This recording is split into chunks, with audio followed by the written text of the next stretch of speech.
bendito. Te pido que en este tiempo que nos regalas, abras los corazones de todos mis hermanos para que puedan sentir lo que yo he sentido cuando he escuchado esta prédica. Te pido, Padre, que tú seas hablando a través de mí para que a cada uno de nosotros nos llegue lo que tú nos quieres decir en forma personal. Señor, este es tu tiempo y te entregamos todo lo que vayamos a hablar aquí, porque eres tú el que dirige. Amén. Quiero comentarles una prédica que escuché que me gustó mucho y la verdad es que me emociona mucho escuchar esta historia y espero que también ustedes encuentren en ella algo personal, algo para cada uno de nosotros, ¿no? Amén.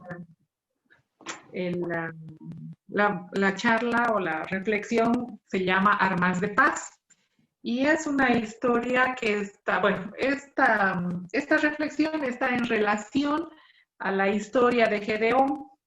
Ustedes saben que Gedeón es un israelita que vivió en una época en la que los israelitas se apartaron de Dios. Hicieron como siempre, cada que estamos bien nos vamos apartando, ¿no? Entonces ellos entraron en este periodo de pecado, empezaron a entrar en lo que es la idolatría, tenían altares al dios Baal, al dios Asera. Entonces es un periodo en que los israelitas, por sus pecados, entonces como siempre Dios como que se hace un poquito a un lado, ¿no? Y los israelitas estaban en un periodo de mucho sufrimiento. Eran 7 años que estaban bajo el dominio de los madianitas. Y los madianitas eran realmente un pueblo perverso, malvado, porque no tenían consideración con los israelitas, al punto que los israelitas le tenían tanto miedo a los madianitas que buscaban cuevas o refugios así en lugares escarpados donde no puedan acceder los madianitas para esconderse. Cada que aparecían los madianitas, o sea, ellos tenían que huir y escapar donde podían, ¿ya? Porque, o sea, esto era tanto que los israelitas lo llamaban la plaga de langostas, porque era así, venían como en manada y se asentaban en el territorio de los israelitas y arrasaban con todo. Todo lo que habían cultivado ellos, las cosechas que ya estaban a punto de recoger, los animales que criaban, se llevaban todo, arrasaban con todo, al punto que los israelitas estaban en periodo de hambruna, de hambre, muchos morían de hambre, estaban realmente muy empobrecidos, estaban mal, ¿no? Y entonces al encontrarse en esa situación claman a Dios, ¿no? Piden la ayuda de Dios y Dios misericordioso, como siempre, los escucha, ¿no? Y le dice, voy a levantar de entre ustedes un líder para liberarlos, ¿no? Y sucede que el ángel de Dios va a visitar a Gedeón. Gedeón se encuentra en un lugar que se llama Lagar, que en realidad es un espacio hondo, profundo, en el que normalmente se pisaba las uvas para hacer el vino. Pero en este caso, Gedeón no está haciendo eso, lo que está haciendo es trillando el trigo para limpiarlo a escondidas, o sea, utilizando este lugar deprimido para que los madianitas no vean que hay algo que robar ahí y lo tengan que atacar, ¿no? Entonces, en realidad él está trabajando a escondidas.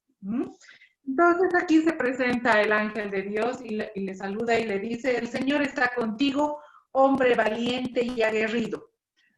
A esta afirmación, Gedeón se siente como un poco intimidado y conversa con él y le dice cómo es que Dios está con nosotros y permite que pase todo esto. Estamos sufriendo en manos de los madianitas. ¿Dónde está el Dios glorioso, omnipotente, que nos ha sacado de tantas cosas terribles, nos ha sacado de ser esclavos, y ahora permite que estemos en esta situación. Y lo que le dice ahí Dios es que le dice a Gedeón, tú vas a ser quien va a librar a Israel de los madianitas, porque fuera de la valentía y de lo aguerrido que tú eres, o sea, yo voy a estar contigo, yo te voy a apoyar, le dice, ¿no? Gedeón todavía está temeroso por toda la circunstancia, porque no es fácil enfrentarse a los madianitas. Les dice, pero ¿cómo va a ser eso si la tribu a la que yo pertenezco es la tribu más pequeña de todo Israel? Y no solo eso, sino que yo soy el más pequeño en mi familia, soy el menor, el que menos importancia tiene. Pero Dios le demuestra, lo convence a Gedeón, ¿no? Hace que de la varita que tenía el ángel salga fuego, y en todo lo convence. Y Gedeón cree al punto de que le levanta un altar. En ese lugar levanta un altar, alaba a Dios y nombra a este altar, el Señor es mi paz. En realidad, esta actitud de Gedeón de levantar en pleno conflicto, digamos, estamos empezando el conflicto, levantar un altar y decir el Señor es mi paz, el Señor es la paz, es en realidad una profesión de fe que hace Gedeón. Aún no ha pasado nada, aún no se ha liberado, aún no hay paz en ese lugar, pero Gedeón confía en él, cree en Dios, ¿no? Entonces, canta ya la victoria por la fe que tiene él. ¿No? Entonces, después de este hecho, Dios le dice que haga algunas cosas, ¿no? Como ir y destruir los altares que tenían ahí, a Baal y a Sera, y arma otro altar hacia Dios.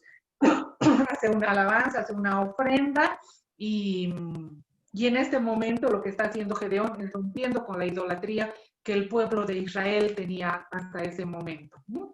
Y una vez que hace esta alabanza a Dios, viene el Espíritu de Dios a Gedeón, y lo reviste de poder. Toca el cuerno de carnero y acuden a él 6 tribus, ¿no? Entonces acuden un grupo de soldados o hombres para pelear, que es alrededor de, que es 32,000 en realidad, ¿no? Entonces tiene ahí a 32,000 hombres que va a enfrentar al ejército de los madianitas. Pero como sabemos que Dios tiene sus formas de hacer, no las hace como nosotros, como humanos, pensamos que debería hacerlo, que sería mejor, y todas esas ideas que tenemos nosotros. Dios le dice, son muchas personas, son muchos hombres, diles que todo aquel israelita que tenga miedo, que tenga temor, que se vaya a su casa. Entonces Gedeón les dice eso, y de los 32,000 se van 22,000, y se queda con 10,000 soldados, si queremos decirles, ¿no? De 10,000 hombres para pelear contra los madianitas. Pero aún así Dios les dice, no, siguen siendo muchos, y les hace una prueba, de modo que Gedeón tiene que seleccionar a 300 hombres para enfrentar todo el ejército de madianitas. Y no solo era el ejército de los madianitas, sino también estos madianitas se habían aliado con los amalecitas y con un grupo de hombres o un pueblo que es del norte, ¿no? Y entre todos hacían alrededor de 135,000 soldados o gente con los que va a luchar. Y ustedes se imaginan 135,000 contra 300, no tiene, no hay comparación. Y esto le dice Dios a Gedeón, solamente con 300. ¿Por qué? Porque Dios nos conoce y conoce a su pueblo, ¿verdad? Le dice, si ustedes ganan, ya sea con los 32,000 o con los 10,000, ustedes van a pensar que han ganado porque ustedes son unos capos, son los más ágiles, con lo que ustedes quieran, y van a creer que son ustedes los que están ganando. Pero con 300 ya no, esa idea ya no puede caber, ¿no? Entonces va a ser muy obvio muy lógico y muy real de que la victoria la van a tener porque yo estoy con ustedes. Yo soy el que les va a dar la victoria. Entonces, de esa manera, Dios ha escogido a estos 300. Y le dice a Gedeón, yo sé que tienes miedo un poco de eso, pero anda al campamento vecino, bueno, del enemigo y escucha lo que dicen ahí y volviendo vas a ganar la batalla. Entonces Gedeón va con su siervo y se acerca al campamento enemigo y escucha cuando uno de los soldados le está contando un sueño a otro soldado y le dice, anoche soñé que un pan de cebada y viene hacia el campamento de los madianitas y va y destruye la carpa del campamento, dice, ¿no? Entonces el otro interpreta el sueño de este soldado y le dice, eso solamente quiere decir, o sea, eso solamente puede ser que Dios le ha dado el triunfo a Gedeón, que la victoria la va a llevar, se va a llevar Gedeón. Cuando Gedeón escucha esta interpretación, bueno, se ha debido llenar de alegría y de todo, pero además se inclina y alaba a Dios, ¿no? O sea, le reconoce y alaba a Dios y reconoce que ahí en el campamento el enemigo está intimidado, ¿no? Entonces vuelve a su campamento y les dice, levántense, vamos, Dios nos ha dado la victoria y lo que yo haga van a hacerlo ustedes. Distribuye los 300 en 3 grupos. Cada grupo de 100, ¿no? Entonces dice, yo voy a ir y todo lo que yo haga van a hacer ustedes también. A cada uno de los hombres le da una trompeta y le da una vasija con una antorcha dentro de la vasija. ¿No? Entonces, forman los 3 grupos y se van y rodean el campamento enemigo. Entonces van y tienen en la mano derecha la trompeta y en la otra mano la vasija con la antorcha. Entonces Gedeón, bueno, todo lo que hace Gedeón hacen los 300, ¿verdad? Entonces tocan el cuerno de carnero, rompen la vasija y gritan por la espada del Señor y por la espada de Gedeón. Y se mantienen firmes ahí donde estaban rodeando el campamento, ¿no? ¿Qué sucede ante esto?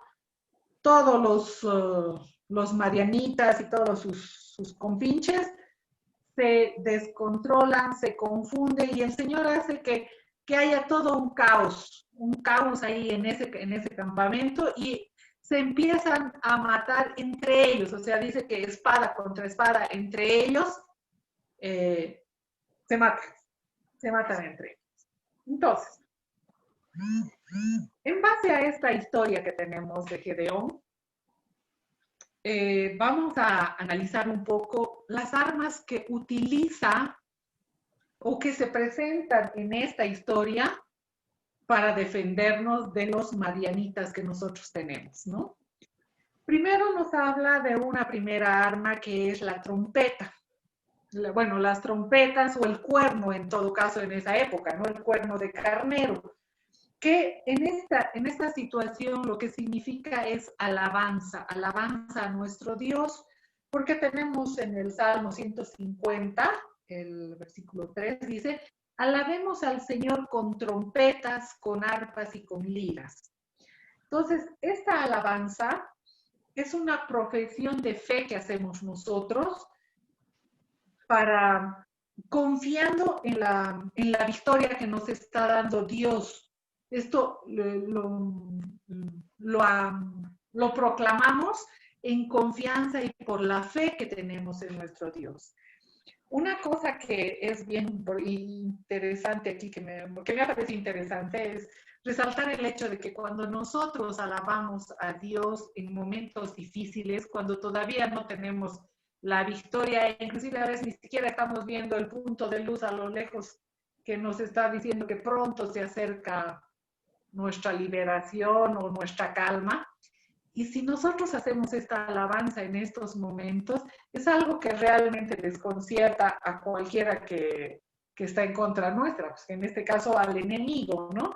Porque si el enemigo se está esforzando por hacerte la vida a cuadritos, te está dando todo tipo de problemas, y en esa situación, en ese momento, tú estás confiando en Dios y lo estás alabando, es como que todo lo que está haciendo Él no está resultando, no está funcionando, ¿no? Entonces, una cosa que dice, ¿cómo? Ahora en este momento más difícil y sigue alabando a Dios, confía en Dios, entonces todo lo que estoy haciendo no funciona. Y entonces, aquí nos habla de que alabemos a Dios en su grandeza, en todo lo que es el que nos da la paz, que es el Dios misericordioso, soberano, todopoderoso, un Dios de amor, un Dios Padre que es maravilloso.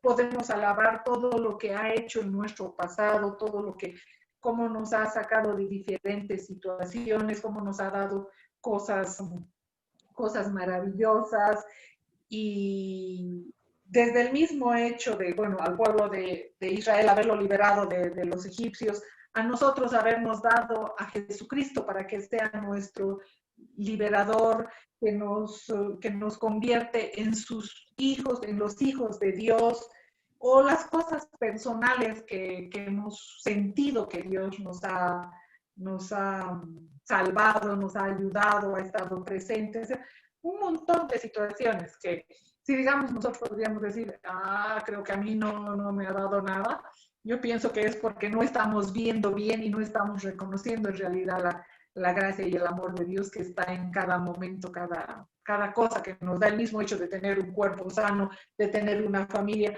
hasta el pensar que no hemos nacido en otro país donde, digamos, no tengamos libertad de expresión o libertad de escoger a qué Dios vamos a alabar, o un lugar donde no haya conflictos, guerras, donde otras personas están pasando. Ese mismo hecho yo creo que ya es motivo de que tengamos que alabar a Dios, ¿verdad? Entonces, esa es, o sea, el primer arma es la trompeta, que es la alabanza a nuestro Dios.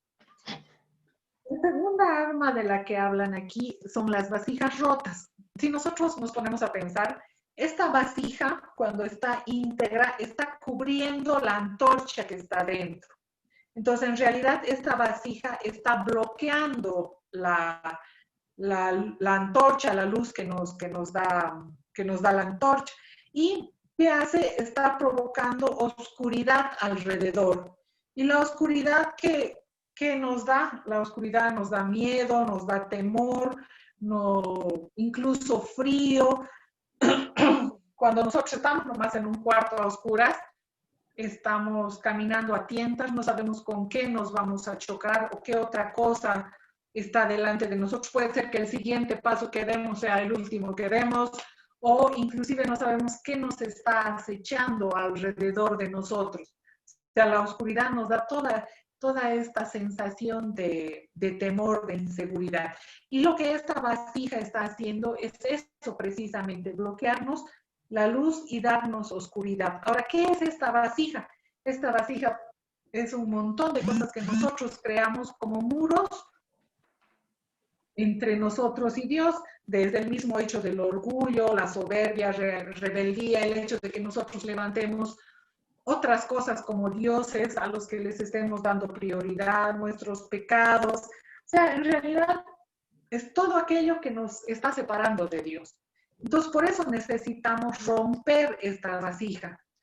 Romper para que nosotros rompamos la barrera que ponemos entre nosotros y nuestro Dios. Y romper es arrepentirnos, es volver a Dios, reconocerlo a Él como nuestro Dios, nuestro Señor, nuestro Salvador. Es romper con el orgullo, pedirle perdón por nuestras faltas. En realidad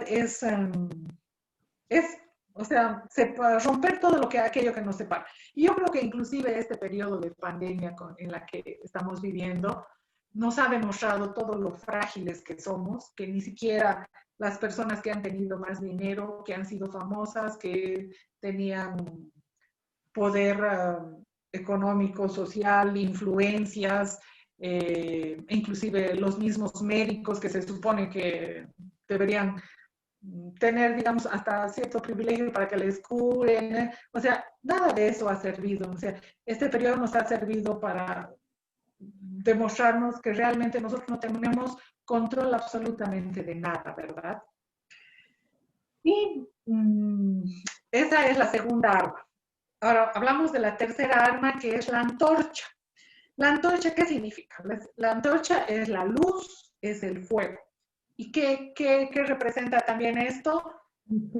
Cuando nosotros tenemos una luz, una antorcha que nos dé calor, que nos dé protección, que ilumine el lugar donde estamos, e inclusive cuando vemos las películas, cuando hay personas en un, qué sé yo, en el campo, en un terreno, lo primero que hacen es formar un fuego, porque primero les da calor y les da protección, porque cuando hay animales que quieren atacarlos, no se acercan al fuego, o si se acercan pueden defenderse con el fuego. En realidad, la antorcha es el fuego y además el fuego, ¿qué quiere decir? Es la luz de Jesús, es Dios que nosotros permitimos que entre en nuestro corazón. O sea, nosotros necesitamos romper todas estas barreras para que el Espíritu Santo pueda llenar nuestro corazón. Si nosotros tenemos un corazón orgulloso con esta vasija o este protector, no le damos lugar o no hay espacio para que el Espíritu Santo pueda entrar en nosotros. Y una vez que nosotros tenemos el Espíritu Santo, o sea, podemos gozar de todas estas cosas, nuestra seguridad, sentirnos protegidos, esta confianza de que tenemos un Dios que nos va a cuidar siempre. O sea, tenemos acceso a todos los dones, inclusive de que el Espíritu Santo nos puede dar. Ahora, pasando a la cuarta arma, es el grito que Gedeón y los 300 proclaman rodeando el campamento enemigo, ¿no? Que gritan por la espada del Señor y la espada de Gedeón. En realidad, en ningún momento dice que Gedeón tenga una espada. Tiene un cuerno en una mano y la antorcha en esta situación ya en la otra mano. No habla de que Gedeón, ¿dónde andarán las espadas de estos soldados, luchadores que llamamos, ¿no? Pero aquí la espada es Dios, es la palabra de Dios que es la que vence al enemigo en realidad, ¿no? La espada es nuestro Señor Jesucristo que se hace carne y vence por nosotros. En Hebreos tenemos un versículo muy bonito que aquí les voy a leer. Hebreos capítulo 4, el versículo 12 y 13. Dice, la palabra de Dios es viva y eficaz y es más cortante que la espada de dos filos, pues penetra hasta partir el alma y el espíritu, las coyunturas y los tuétanos, y discierne los pensamientos y las intenciones del corazón. Es así, o sea, esa es la espada que es la palabra de nuestro Señor, ¿no? Ahora, hemos hablado de la espada del Señor y la espada de Gedeón, como decimos, Gedeón no tenía espada. Pero ¿cuál es la espada de Gedeón? La espada de Gedeón es la promesa que hace suya Gedeón de Dios. O sea, Dios le promete, le dice, tú vas a liberar, yo voy a estar contigo. Entonces Gedeón se apropia de esa promesa y esa es su espada en realidad. Y cuando los israelitas están gritando esto, en realidad están diciendo, por Dios que es el que nos está ayudando, que esa es la espada, y por la promesa que Dios le ha hecho a Gedeón, de que nosotros vamos a vencer, de que Él está con nosotros. Entonces nosotros también necesitamos buscar la espada personal, que Dios nos habla constantemente en su palabra.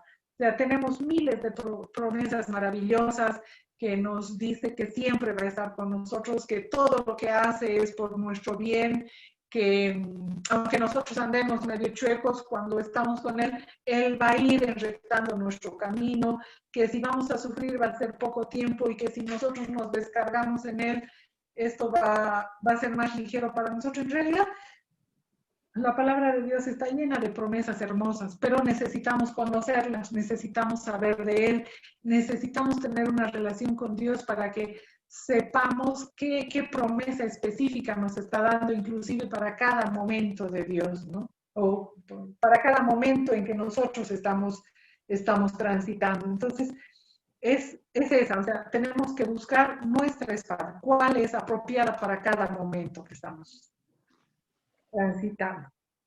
Y la quinta y última arma de la que nos habla es la firmeza, ¿no? Una vez que los israelitas rodean el campamento y gritan, se mantienen firmes, esperando y viendo cómo los amalecitas y los madianitas se van matando entre ellos, ¿no? Entonces no es que vamos o van ellos, van, gritan y después se escapan o se van o se retiran, no, se mantienen firmes hasta el final. Entonces eso es lo que nosotros tenemos que hacer, mantenernos firmes. No es el momento en que estemos dudando, era para mí, no era para mí, o tengo miedo. No, mantenernos firmes porque estamos agarrados de la espada que Dios nos ha dado y ser perseverantes y mantenernos firmes y decir, aquí estamos nosotros firmes, no nos movemos, ¿no? En Corintias, en primera de Corintias 15 dice igual, aquí es muy bonita, 57 y 58 dice, pero gracias sean dadas a Dios de que nos da la victoria por medio de nuestro Señor Jesucristo. Así que, amados hermanos míos, manténganse firmes y constantes y siempre creyendo en la obra de nuestro Señor, seguros de que el trabajo de ustedes en el Señor no carece de sentido. Entonces, esto es muy importante, que nosotros perseveremos y nos mantengamos firmes. Entonces, es interesante también ver que Dios, a través de los 300, del valor de los 300, liberó a miles, no solamente a los 32,000 que estaban, porque 32,000 eran los que iban a pelear, pero ellos tenían sus esposas, sus hijos, o sea, eran miles que han sido liberados gracias a la valentía de estos 300. Entonces nosotros, como hijos de Dios, como cristianos, tenemos que hacer eso, ¿no? Romper con la idolatría, alabarlo a Dios con la fe y la esperanza, la confianza en Él, romper todo aquello que nos separa de Dios, todo aquello que está bloqueando que Dios llegue a nosotros, alabarlo, exaltarlo, elevar la antorcha que es Él para que el mundo vea a Dios y mantenernos firmes hasta que Dios considere que ya hemos vencido la batalla. Esto era lo que quería comentarles, algo que me gustó mucho y espero que también algo les haya llegado a ustedes. Muy bonito, Blanquita. Y me pongo a pensar que a Dios no le gusta que tengamos miedo, porque el miedo viene del diablo para limitar lo que él quiere hacer, ¿no? Y me impresiona porque 300 hombres contra miles, y todavía le dice, vamos a ir a pelear, y sin armas. O sea, eso más, o sea, fuera de que ellos son miles, y les dice, vamos a ir a pelear y vamos a ir sin armas. O sea, tendrían que haber sido unos hombres valientes, ¿no? Realmente, porque si a mí me dicen, vamos a irnos a enfrentar con tantos que tienen un ejército de así, así, y me dicen, vamos a ir y vamos a ir con un cuerno y o sea, realmente han sido personas que han confiado en Dios. Y a veces nosotros tenemos problemas grandes y serios y pensamos que Él no nos va a sacar. Pero para Él es nada el problema. Él nos puede sacar y quiero decirles que tenemos que saber esperar. Y me gusta la palabra que usaste, estar firmes. Que hay que estar firmes hasta que Dios nos saque y nos va a sacar. No nos desesperemos, esperemos. A mí me gusta esto de la confusión. Yo, por ejemplo, en este tiempo, como veo tanta maldad, digo, Señor, confunde al enemigo. y he visto confusión en algunas cosas. Y muchas cosas, yo digo, divide y confunde. Son dos cosas que el enemigo cuando le sucede está vencido. Entonces, que ninguno de nosotros nos desanimemos pensando que nuestro problema es tan grande. Para Dios no hay nada imposible y no hay nada que nos pueda derribar si Él está con nosotros. Mantengámonos firmes en Dios, ¿no? Sí, realmente, Blanquita, una palabra de esperanza, de fe y de valor que todos debemos usar. Cuando escuchamos esa historia que has contado, muy bonita, se escucha, pero ponernos en el lugar de Gedeón, de esa gente que estaba ahí, realmente es algo imposible para la mente humana. La mente humana es muy chiquita para poder entender eso, porque eso era imposible. Pero ahí lo importante es la fe, el haber escuchado a Dios y la fe. Pero si no leemos la Biblia, no leemos su palabra, ¿cómo va a acrecentar nuestra fe? ¿Cómo vamos a creer en sus promesas si estamos vacíos, estamos en blanco? Por eso cuán importante es leer la palabra de Dios, porque eso es el de espada, como decía, con la que vamos a enfrentar al enemigo. Hay otra historia muy parecida en Hechos 16, cuando Pablo y Silas entran a la cárcel porque predicaban la palabra de Dios, le prohibieron predicar y ellos fueron contra los hechiceros y los metieron presos. Pero cuando estuvieron presos en la cárcel, más con los grilletes en sus pies, dice que ellos alabaron. O sea, alabar quiere decir dar gracias por anticipado al Señor, creyendo que Él les va a dar la victoria, Amén. Que van a estar libres. Por eso que alabaron, y vino algo también imposible como lo que pasó aquí, un terremoto que abrió las puertas de la cárcel, los grilletes se abrieron y ellos pudieron salir tranquilos como en su casa. Entonces, esto es tener fe, creer en el Señor. Linda palabra, Blanquita. Mantenernos firmes, ¿no? Vamos a orar. Por favor, no se van a ir porque vamos a charlar un ratito. Amado Señor, te damos gracias, Padre Santo, por la palabra, Señor, que podamos entender, Señor, que tú eres el Dios Todopoderoso, que vas a ayudarnos a vencer todo temor, todo problema, toda situación difícil que parece imposible de solucionar. Contigo todo es posible. Y, Señor, nos vamos a mantener firmes, esperando lo que tú vas a hacer. Firmes y con fe, Señor. Gracias, papito, por esta palabra en el nombre de Jesús. Amén.